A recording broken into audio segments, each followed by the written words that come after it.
প্রসাদে সর্বদুঃখ হানির সাপ।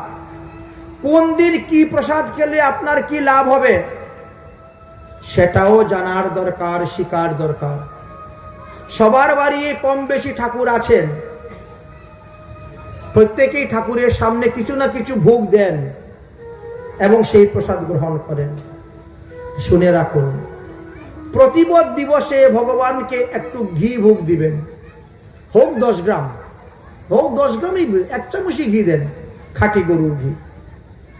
ওই ঘিটা ভগবানকে নিবেদন করার পরে যখন আপনি খাবেন, আপনার পুরানো রোগ যদি কিছু থেকে থাকে সেই রোগ ভালো হয়ে যাবে।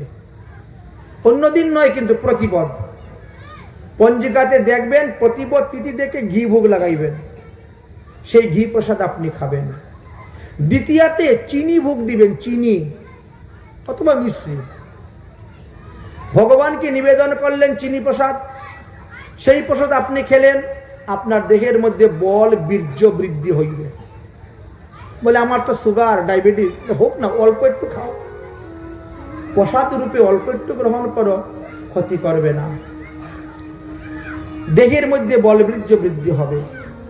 তৃতীয়াতে গরুর দুগ্ধ ভোগ লাগাবেন, লাগিয়ে সেই দুধ প্রসাদ আপনি খাবেন, সর্ব দুঃখ আপনার নাশ হবে।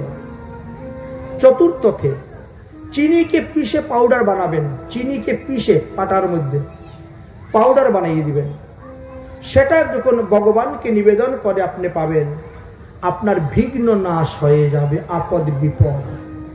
পঞ্চমী দিবসে ভগবানকে কলা ভোগ দিবেন, আর সেই প্রসাদ আপনি খাবেন, দেখবেন আপনার মেধা শক্তি দিন দিন বৃদ্ধি হয়ে যাবে।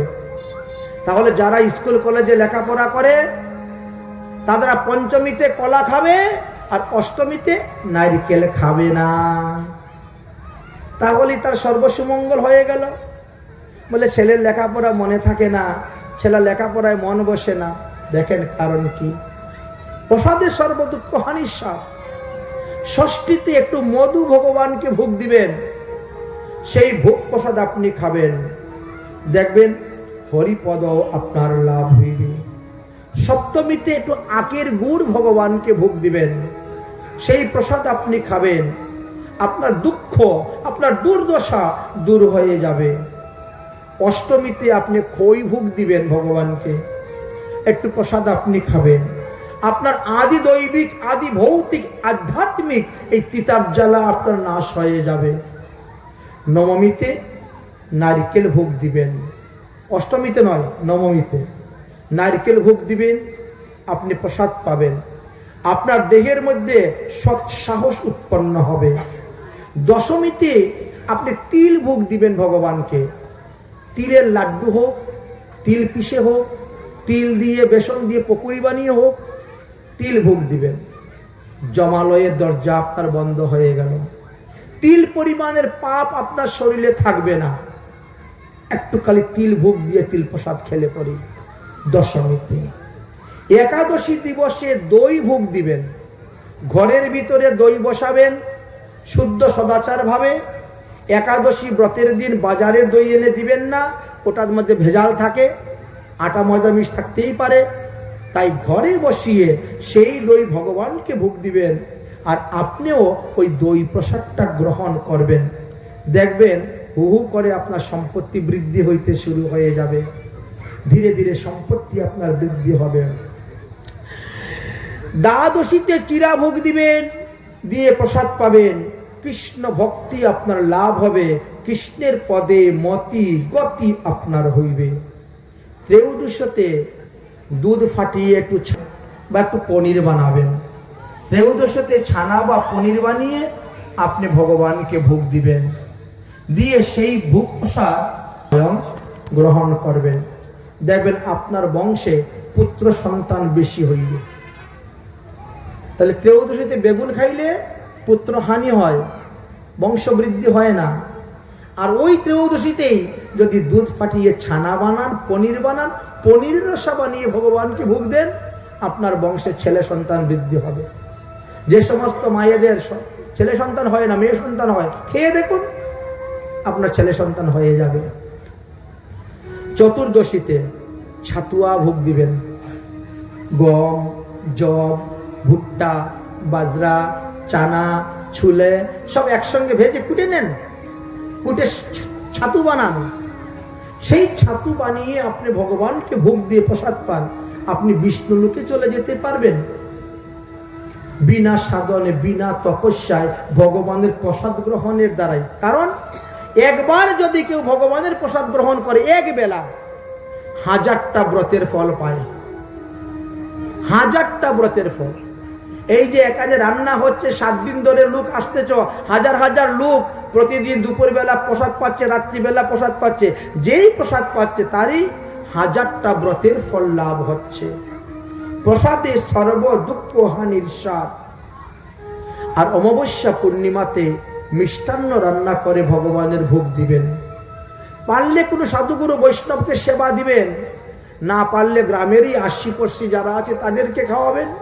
তাও না পারলে একটু গোমাতাকে সেবা দিয়ে দেন, একটু কুকুরকে দিয়ে দেন, একটা পিপিলিকাকে দিয়ে দেন, একটা কাককে দিয়ে দেন, বা পুকুরে জলের মধ্যে ফেলে দেন।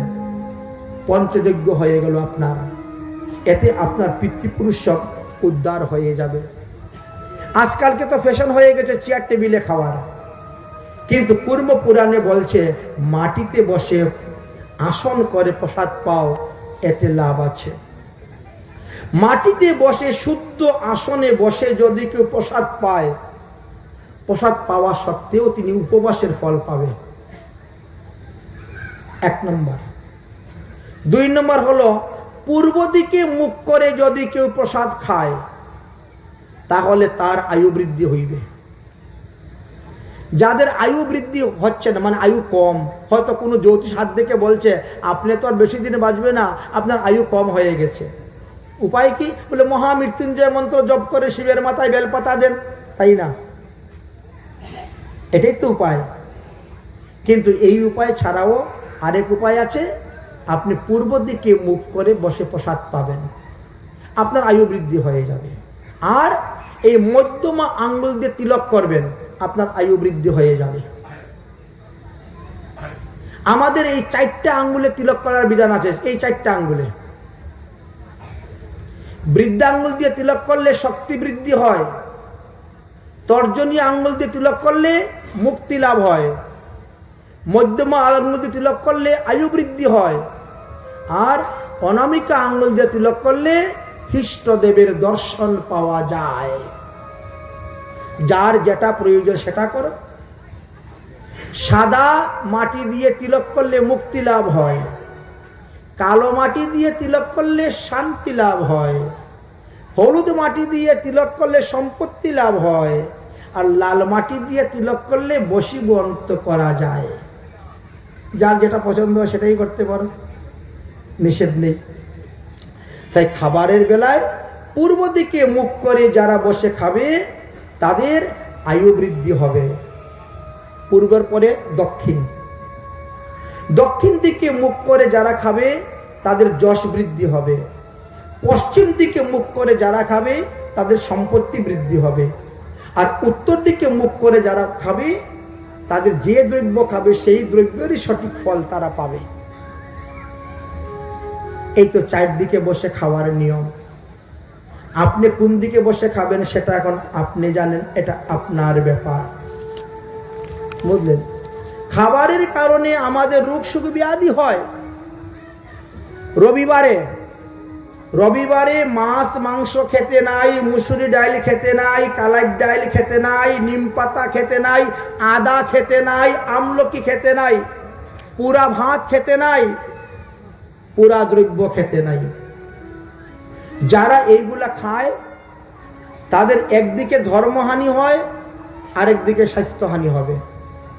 আর যদি কেউ না খায় তাহলে তার পুরানো পুরানো রোগ যেগুলো আছে সেইগুলাও ভালো হয়ে যায়। রবিবারে বাঁশের জন্ম হয়েছে, এই জন্য ঝাড় থেকে বাঁশ কাটতে নাই রবিবারে। আরেকটি কথা, সোমবারে যদি আপনি সবুজ বস্তু না খান, সবুজ ছাড়া অন্য বস্তু খান, দেখবেন আপনার পেটের রোগ কখনো হবে না। সপ্তাহে মাত্র 1 দিন সোমবার। মঙ্গলবারে আপনি কোনো প্রকারের মিষ্টি খাবেন না, দেখবেন আপনার ডায়াবেটিস কমে গেছে, ভালো হয়েছে। অন্যদের খাচ্ছেন, খান, কিন্তু মঙ্গলবারটা কিন্তু আপনাকে মানতে হবে। দেখবেন বুধবারে আপনি ঘি খাবেন না, আপনার কোলেস্ট্রল এমনি নেমে যাবে, কমে যাবে, কিন্তু মানতে হবে আপনাকে। বৃহস্পতিবারে আপনি দুগ্ধ পান করবেন না, আপনার গ্যাস, অ্যাসিড, অম্বল হবে না। বৃহস্পতিবারে যে দুধ খাবে তার গ্যাস হবে, তার অ্যাসিড অম্বল হবে। আপনি 7 দিনের মধ্যে একদিন বাদ দিয়ে দেন, আপনি খাবেন না। শুক্রবারে আপনি দই খাবেন না। কেন? যদি হাঁটুর ব্যথা কমাতে চান, কোমরের ব্যথা কমাতে চান, তাহলে শুক্রবারে দই খাওয়া বন্ধ করে দেন, বাকি 6 দিন খুব খান। এই যে আমরা এক আসনে বসে 6 ঘন্টা বসে আছি না, বিকাল 4টা থেকে রাত্রে 10টা পর্যন্ত, তো 6 ঘন্টা একসঙ্গে বসে থাকলে হাঁটুতে ব্যথা হবেই, কোমরে ব্যথা হবেই। কিন্তু আপনি যদি শুক্রবারে দই না খান, আপনার হাঁটু ব্যথা হবে না, আপনার কোমর ব্যথা হবে না। তো খাবারের জন্যই তো আমরা মরছি, জিহ্বার লালসা ত্যাগ করতে পারি না, এই জন্য। আর শনিবারে তেল না খাইলে কোলেস্ট্রলও হবে না, কমে, আর যারা হয়েছে তারও কমে যাবে। এই তো খাবারের উপর নির্ভর করে আমাদের অনেক কিছু। আমরা যতটা ত্যাগ করতে পারবো ততটাই শান্তি লাভ করতে পারবো। আশাই পরম দুঃখ, নিরাশা পরম সুখ। যত বেশি আশা করবেন ততই দুঃখ পাবেন। জিহ্বার লালসায় যে ইতি উতি ধায়, শিষ্ণ উদর পরায়ণ কবু কৃষ্ণ নাহি পায়। তোমাদের কত ভাগ্য যে 7 দিন ধরে এখানে ভাগবত কথা হচ্ছে, হরি কথা হচ্ছে, স্বয়ং মহাপ্রভু এসেছেন, দিন রাত 24 ঘন্টা আপনারা দর্শন করতে পারছেন। কিন্তু এমনও তো লোক আছে যার বাড়ির সামনে কোনো মঠ নাই, মন্দির নাই, তার নিজের টাকা নাই, পয়সা নাই যে মন্দির তৈরি করবে, মঠ তৈরি করবে, বিগ্রহ তৈরি করবে, কিন্তু লালসা আছে।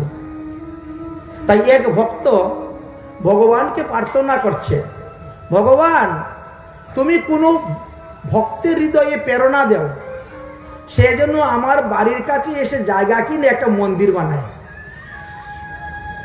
তখন আমি ওই মন্দিরে ঠাকুর দর্শন করব, মন্দিরে ঠাকুরের সেবা করব, আমার যাহা যাহা যোগ্য আছে।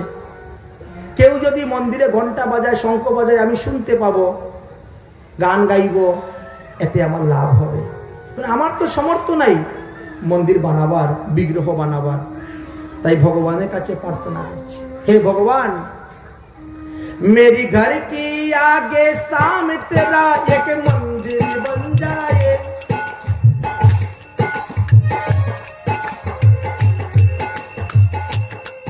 मेरी घर की आगे सामने तेरा एक मंदिर बन जाए, जब खिड़की खोलूं तो तेरा दर्शन हो जाए, जब खिड़की खोलूं तो तेरा दर्शन हो जाए, मेरी घर की आगे, मेरी घर की आगे सामने तेरा एक मंदिर बन जाए, जब खिड़की खोलूं तो तेरा दर्शन हो जाए, जब खिड़की खोलूं तो तेरा दर्शन हो जाए। समय कम, সম্পূর্ণ গান গাওয়া সম্ভব নয়। যাই হোক, তারপরে ভগবান পাত্র পাত্র সম্পর্কে নিরূপণ করলেন, কি কি পাত্রতে কি কি দ্রব্য খাওয়া নিষিদ্ধ আছে। কাঁসার পাত্রে নারকেলের জল খাওয়া নিষিদ্ধ, তামার পাত্রেতে মধু খাওয়া নিষিদ্ধ, লোহার পাত্রেতে ভাত খাওয়া নিষিদ্ধ। এইভাবে অনেক অনেক দ্রব্যের কথা আলোচনা করছেন। করে উদ্ধবকে বললেন, হে উদ্ধব, আমি তোমাকে যে ভাগবত ধর্মকথা দিলাম, এই ভাগবত ধর্মকথা তুমি গিয়ে মৈত্রী ঋষি আদি সবাইকে বলো, আর তুমি এখান থেকে চলে যাও, কারণ আমরা এখন সবাই এখান থেকে বিদায় নিব, চলে যাব। উদ্ধব তখন ভগবানকে প্রণাম করে বললেন, ভগবান যাওয়ার সময় একটা বস্তু চাইবো, দিবেন তো? কি? বলে তোমার পাদুকা।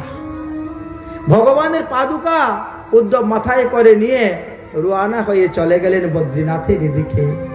এদিকে ভগবান শ্রীকৃষ্ণ বলছেন, স্ত্রী ও বালা বৃদ্ধশ্চ শঙ্খদার বজস্থিত।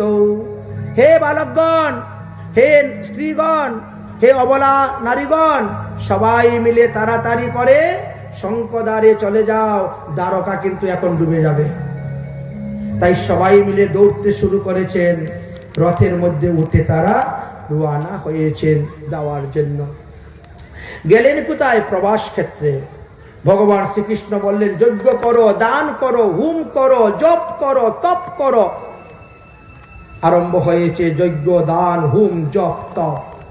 এমন সময় ভগবান শ্রীকৃষ্ণের ইচ্ছাতে মাটি ফেটে গেল।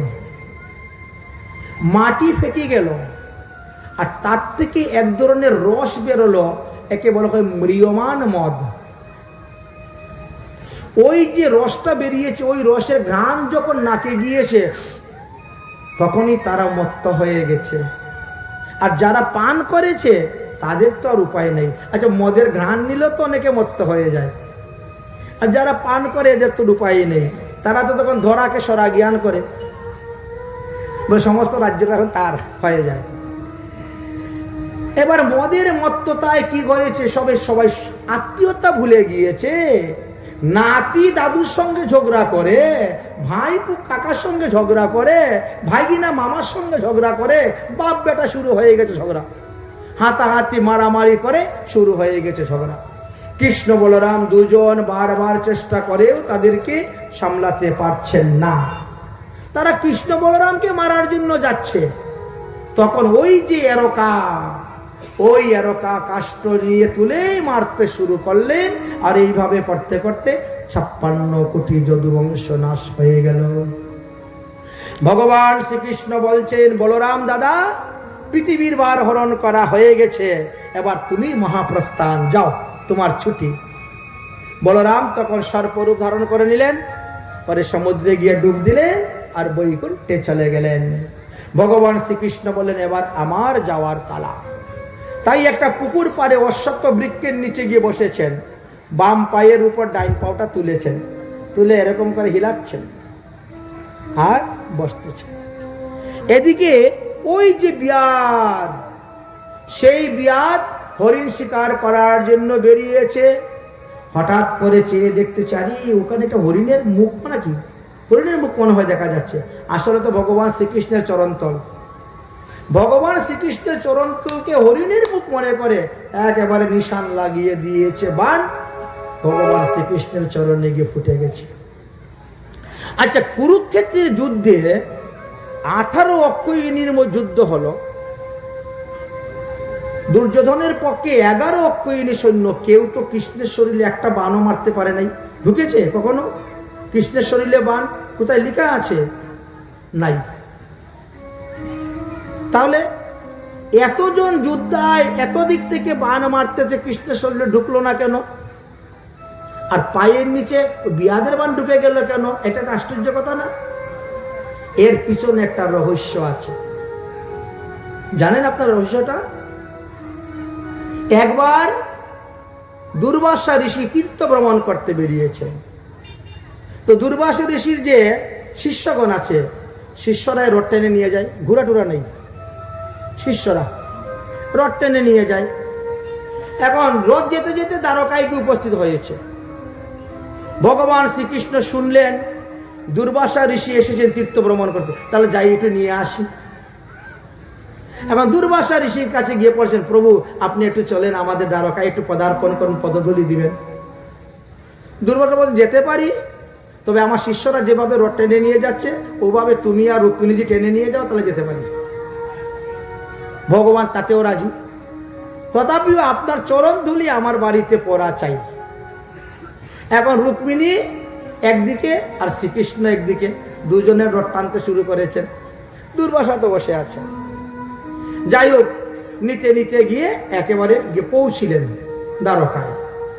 প্রভু আপনার জন্য 56 ভোগ 36 ব্যঞ্জন রান্না, বললেন না 56 ভোগ 36 ব্যঞ্জন গ্রহণ করা যাবে না। কেন? আরে শুদ্ধ সদাচার ভাবে বানিয়েছি। বলে বানালে কি হলো? আমরা সাধু মানুষ, সাধু মানুষরা গৃহস্থের হাতের অন্ন খেতে নাই। তবে পায়াস খাইলে দোষ হয় না, কারণ পায়াসটা হলো দুগ্ধের মধ্যে করা হয়, দুগ্ধ জাতীয় দ্রব্যতে দোষ হয় না। অতএব তোমার যখন আমার সেবা দেওয়ার ইচ্ছাই, তাহলে পায়াস সেবা দাও, ঠিক আছে। কৃষ্ণ তখন কি করলেন? পায়াস বানালেন। অতিথি যা খেয়ে সন্তুষ্ট হয়। 56 ভোগ 37 ব্যঞ্জন খেলেনই না, দিলেন পায়াস বানিয়ে। দুর্বাসা একটু পায়াস খেলেন, খাওয়ার পরে বলছেন, নাও কৃষ্ণ, এটা তুমি খেয়ে নাও। কৃষ্ণ বলছে, আমি এত পায়াসটা খেতে পারবো না। বলে, যা পারো খাও, আর বাকি গায়ে মেখে নাও। যতটা পারো তুমি খাও, বাকিটা গায়ে মেখে নাও। আর কৃষ্ণ কি করলেন? কিছুটা খেলেন, আর বাকি প্রসাদ গায়ের মধ্যে মাখিয়ে নিয়েছেন। মাখতে মাখতে এই সর্বনাশ, পায়ে তো মাখা যাবে না।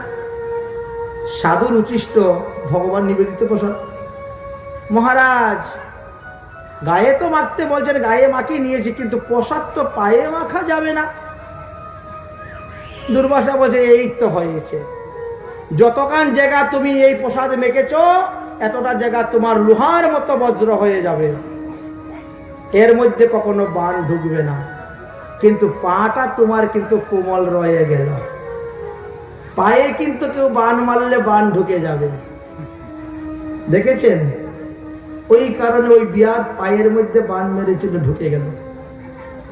যাই হোক, বিয়াদটা তখন দৌড়ে আসছে হরিণ ধরার জন্য। এসে দেখে ভগবান শ্রীকৃষ্ণ, তিনি তখন চতুর্ভুজ হয়ে বসেছেন, শঙ্খচক্র গদাপদ্ম। বিয়াদ দৌড়ে এসে চরণে পড়ে বলছে, প্রভু অপরাধ ক্ষমা করুন, অপরাধ ক্ষমা করুন, আমি বুঝতে পারি নাই, আমি মাংস লুলিপ্য, আপনি আমাকে বধ করুন, আমাকে বধ করুন। ভগবান বলছেন, এটা আমার ইচ্ছাতে হয়েছে, তোমার কোনো পাপ নেই, এটা আমার লীলা, আমার ইচ্ছাতে হয়েছে, জীব শিক্ষার জন্য আমি এটা করেছি, যাও তুমি স্বর্গে যাও। বিমান এসে গেল, বিয়াদ বসে স্বর্গে চলে গেলেন। পরীক্ষিত বলছেন, গুরুদেব বড় আশ্চর্য কথা আপনি শোনালেন, ভগবানের চরণে তীর মারলো আর সে স্বর্গে চলে গেল কেমন করে? বলে, ভগবানের ইচ্ছা। এই যে বিয়াদ, এই বিয়াদ ছিলেন পূর্বজন্মে অঙ্গদ, বলিরা এই বালির ছেলে। ভগবান রামচন্দ্র যখন চুরের মতো লুকিয়ে বালিকে মেরেছিলেন, তখন অঙ্গদের মনে প্রতিজ্ঞা ছিল, যে আমার বাবাকে চুরের মতো লুকিয়ে মেরেছে, আমিও তাকে চুরের মতো লুকিয়ে মারব। ভগবান বলছেন, তথাস্তু। কিন্তু পরবর্তী সময়ে বালি নিজেই বলছিল, অঙ্গদ, ভগবান রামের প্রতি তোমার কোনো ক্রোধ রাখিও না, কোনো বিদ্বেষ রাখিও না, তুমি তার সেবা করো, তার পূজা করো, তার সঙ্গে থাকো, তার কাজে সাহায্য করো। এই জন্য পিতৃবাক্য রক্ষা করার জন্য অঙ্গদ ভগবান রামচন্দ্রের সঙ্গে ছিলেন, সীতা উদ্ধার আদি সমস্ত লীলায়। কিন্তু মনের বাসনাটা যে রয়েছিল এইটি, ভগবান দেখাইলেন যে যে যেমন কর্ম করবে তাকে সেই ফল ভোগ করতে হবে। তুমি যদি কারো জন্য কাটা ফুটে রাখো তৈরি করে, তোমারই পায়ে একদিন কাটা ফুটবে, এটি প্রমাণ দেখাচ্ছেন। তারপরে ভগবান নিত্যধামে চলে যাওয়ার জন্য প্রস্তুত হয়েছেন। এমন সময় ভগবান শ্রীকৃষ্ণের সারথি দারুক এসেছে। ভগবান বললেন, দারুক তুমি তাড়াতাড়ি যাও দ্বারকায়। অর্জুন এসেছে দ্বারকাতে, অর্জুনকে বলো সমস্ত মহিলাদেরকে নিয়ে যেন তাড়াতাড়ি বেরিয়ে যায়, আমি মহাপ্রস্থান করলেই দ্বারকা ডুবে যাবে। দারুক তখন গিয়ে বললেন, অর্জুন বেরোতে না বেরোতেই দ্বারকা ডুবে গেল। ভগবান মহাপ্রস্থান করবেন বলে সমস্ত দেবগণ আসলেন দেখার জন্য, স্বর্গ থেকে পুষ্পবৃষ্টি করতেছেন, আর এর মধ্যেই ভগবান অন্তর্ধান হয়ে গেছেন। মেঘে সৌদামিনী যথা, আকাশে যেমন বিদ্যুৎ চমকায়, আবার বিদ্যুৎ মেঘেতেই লীন হয়ে যায়, ঠিক তেমনি ভাবে ভগবানও লীন হয়ে গেলেন। কেউ দেখতে পারল না, বুঝতে পারল না, ভগবান স্বধামে চলে গেলেন। এদিকে পরীক্ষিত মহারাজ বলছেন, ভগবান স্বধামে যখন চলে গেলেন, সেদিন থেকে আর কে কে রাজত্ব করছিলেন? বলে, ওই দিন থেকে কলিযুগের আরম্ভ। মাঘ মাসের পূর্ণিমা তিথিতে ভগবান শ্রীকৃষ্ণ নিত্যধামে গিয়েছিলেন, আর সেদিন থেকেই কলিযুগের আরম্ভ। কলিযুগের যুগধর্ম সম্পর্কে আলোচনা করলেন। কলিযুগে কে কতদিন রাজা হবে, রাজত্ব করবে সেই কথা বললেন। তারপরে বললেন, পরীক্ষিত এবার আমার দ্বাদশ স্কন্ধ ভাগবত শেষের পথে, আমি এখন চলে যাব। তবে শুনো পরীক্ষিত, তুমি কিন্তু সংসারের চিন্তা, ছেলে মেয়ের চিন্তা, ব্যবসা বাড়ি, রাজ্যের চিন্তা করবা না। তুমি একমাত্র হরি চিন্তা করো। তুমি মনে করো আমি রাজা নয়, আমি বিয়ে করি নাই, আমার কোনো ছেলে মেয়ে নাই, আমি একাই এসেছি, একাই যাব। এই চিন্তা করে তুমি হরিভজন করতে থাকো। হরিভজন করে করে হরিকে তোমার আত্মাকে লীন করে দাও। তক্ষক ধ্বংসনে তোমাকে কিছুই করতে পারবে না। আমি এখন চলে যাচ্ছি, আমার বিদায়। তখন তিনি কি করলেন, বিদায়কালে তিনি তখন প্রণাম করলেন সুখদেবকে। হরি কা কথা सुनाने वाला,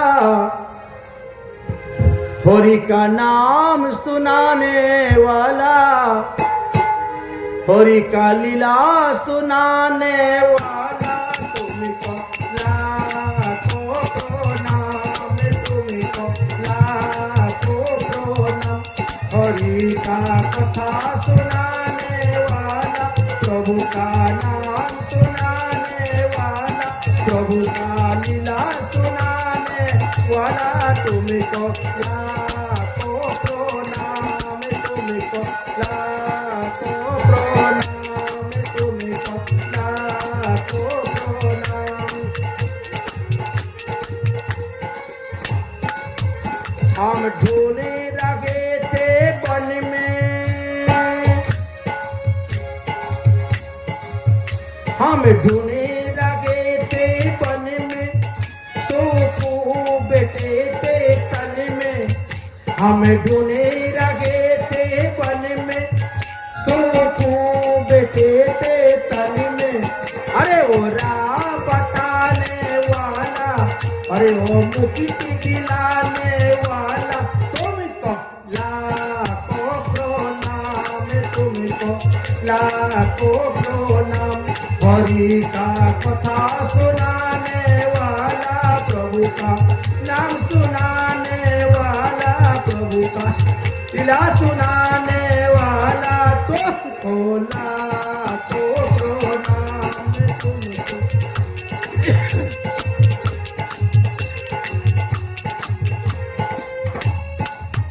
हम लेकर विष का प्याला जा रहे थे जम का द्वारा, हम लेकर विष का प्याला रहे थे जम का द्वारा। ओ सुधा पिलाने वाले, अरे वो अमृत पिलाने वाले, तुमको लाखों प्रणाम, तुमको लाखों प्रणाम। हरि का कथा सुनाने वाला, प्रभु का नाम सुनाने वाला, प्रभु का लीला सुनाने वाला, तुमको लाखों प्रणाम, तुमको लाखों प्रणाम।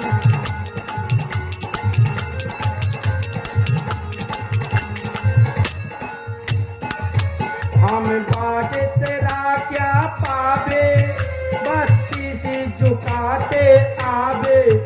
हम बाट तेरा क्या पावे, बस्ती से झुकाते आवे। अरे ओ प्रेम लुटाने वाला, अरे ओ सुधा पिलाने वाला, तुमको लाखों प्रणाम, तुमको लाखों प्रणाम, तुमको लाखों प्रणाम। तुम घट घट अंतर जामी, मैं पति पोत अभिमानी। अरे ओ मुक्ति दिलाने वाले, जबकि नाता तुरने वाले, तुमको लाखों प्रणाम, तुमको लाखों प्रणाम। हरि का कथा सुनाने वाले, प्रभु का नाम सुनाने वाले, प्रभु का लीला सुनाने वाले, तुमको लाखों प्रणाम, तुमको लाखों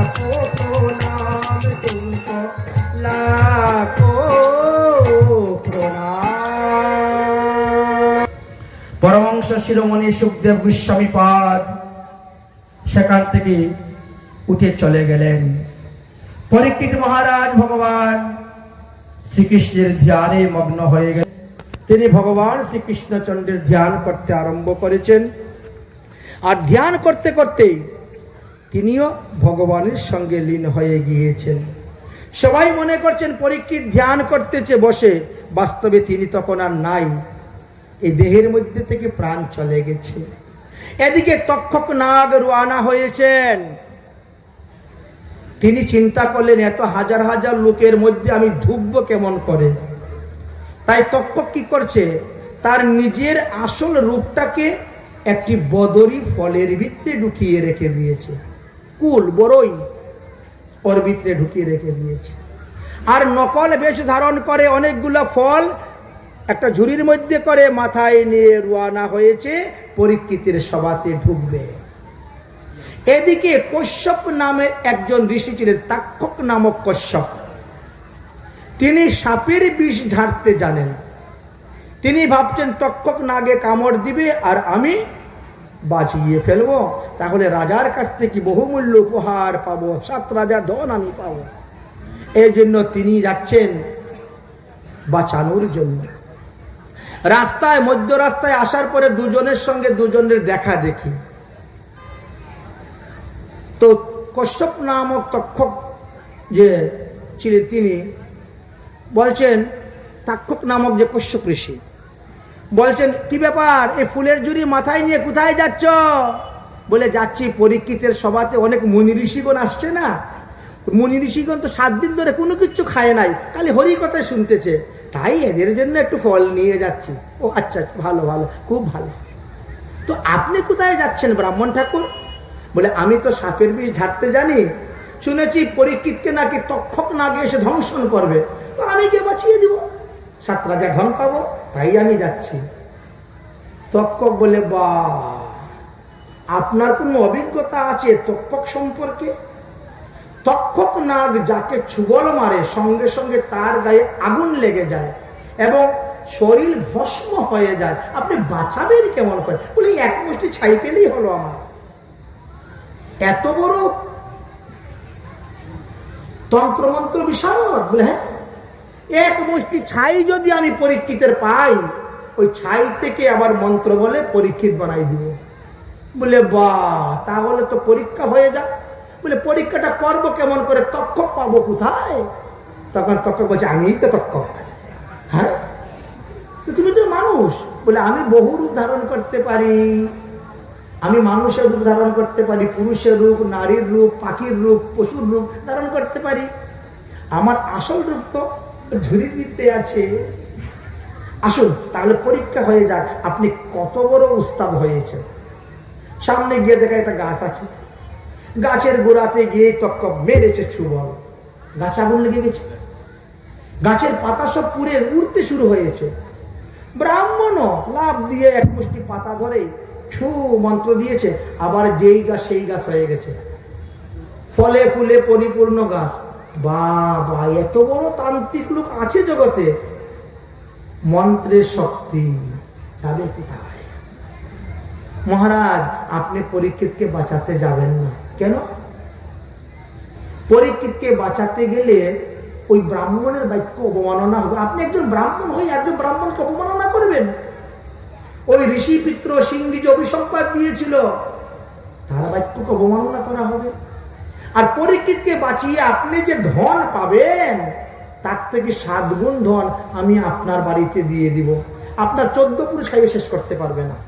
আপনার ধনের লোভেই তো যাচ্ছেন, সেই ধন আমি আপনার বাড়িতে পাঠিয়ে দিব। এই কথা বলে ব্রাহ্মণকে ফিরিয়ে দিলেন।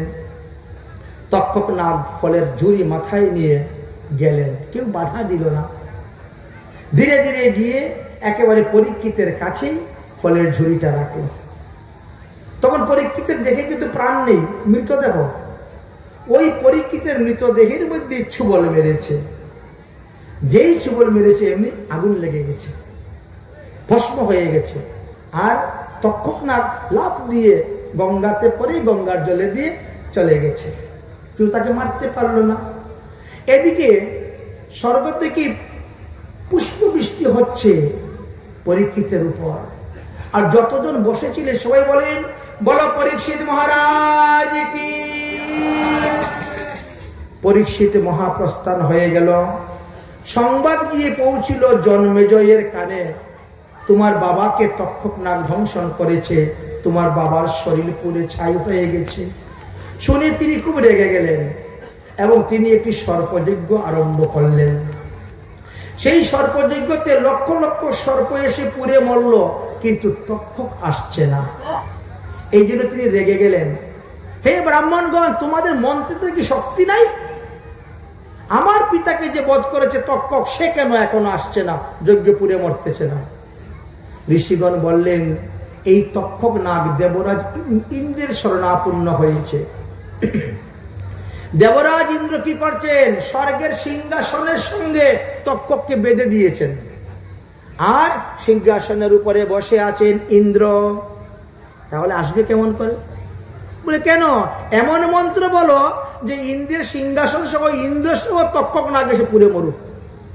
আমার শত্রুকে যে আশ্রয় দেয়, প্রশ্রয় দেয়, সেও শত্রু। ইন্দ্রকে পুড়িয়ে মারো, বলো মন্ত্র। তখন মন্ত্র উচ্চারণ করেছেন, ইন্দ্র সহ তক্ষক নাগ আকাশ মার্গে আসতে শুরু হয়েছে। তক্ষক তখন, ইন্দ্র তখন ডাকছে, গুরুদেব গুরুদেব রক্ষা করো, গুরুদেব রক্ষা করো। দেবগুরু বৃহস্পতি তখন তাড়াতাড়ি আসলেন, এসে বললেন, জন্মেজয়, তোমারই সর্পযজ্ঞ বন্ধ করো। একটা সর্প তোমার পিতাকে মেরেছে, আর তার বিনিময়ে তুমি লক্ষ লক্ষ সর্পকে আগুনে পুড়িয়ে মেরেছ। আর যে তক্ষককে মারার জন্য তোমার সংকল্প, ওই তক্ষক তো অমৃত পান করেছে, অমর হয়ে গেছে, তাকে মারবে কেমন করে? যা হয়েছে তোমার বাবার কর্মদোষে, কপাল দূষিত হয়েছে। অতএব তুমি আর পাপ করতে যেও না, জীব হত্যা করে এই যজ্ঞ বন্ধ করো। বৃহস্পতির কথাতে তখন যজ্ঞ বন্ধ করলেন। ইন্দ্র এবং তক্ষক তখন প্রাণ ফিরে পেল, তারা চলে গেল। এইবার 88,000 ঋষিগণ তারা সুতমুনিকে প্রশ্ন, সুখদেব তো চলে গেছেন, পরীক্ষিত চলে গেছে, এখন 88,000 ঋষিগণ সুতমুনিকে বলতেছেন, ওটা নৈমিষারণ্যের পাঠ, যে আমাদের যে 18টা পুরাণের কথা শুনেছি, 18টা পুরাণের মধ্যে কোন কোন পুরাণে কত হাজার শ্লোক আছে তা আমাদেরকে বলুন।